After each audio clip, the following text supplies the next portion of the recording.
Donc, eux, ils ne voulaient pas se disperser. Et Dieu descend, il les disperse. La vision de Dieu, c'est de se disperser. Amen. Maintenant, pour comprendre la première bête qu'on a essayé d'évoquer, vous allez comprendre que une fois que Babylone, Dieu a confondu le langage des hommes à Babel, il y a eu comme une confusion. Tout de suite dans Genèse 12, Dieu appelle Abraham. Parce que Abraham vivait en Mésopotamie. Dans le pays de Shinéar, c'est la Mésopotamie. Abraham, son père adorait des dieux païens, des faux dieux.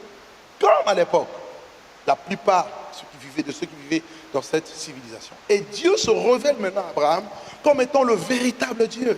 Je suis le Dieu tout-puissant. D'accord? El Shaddai. Quitte ton pays, ta maison, ta patrie et la maison de ton père et va dans le pays que je te montrerai. Je ferai de toi une grande nation, n'est-ce pas?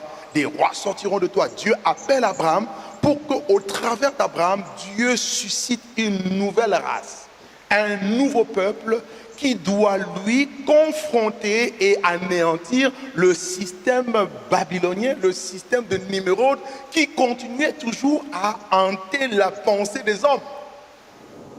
Tous les hommes sans Dieu, je dis bien tous les hommes sans Dieu qui recherchent le pouvoir arrivent à un certain niveau à être affectés par l'esprit de Nimrod.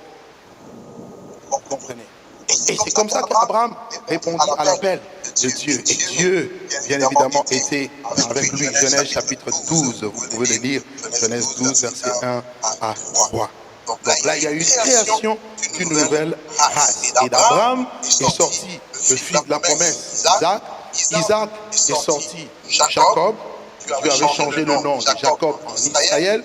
Et de Jacob, nous avons les 12 patriarches qu'on appelle aussi communément les 12 fils d'Israël.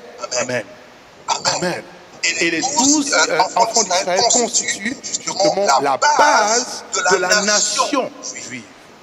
Okay. Ils vont se retrouver en Égypte quelque temps après, selon la prophétie que Dieu avait donnée en Égypte, pendant 4 siècles, 430 ans pratiquement, et à l'issue de 430 ans, ils vont sortir de l'Égypte sous la conduite de Moïse, et dans le désert, Dieu appelle maintenant Israël une nation.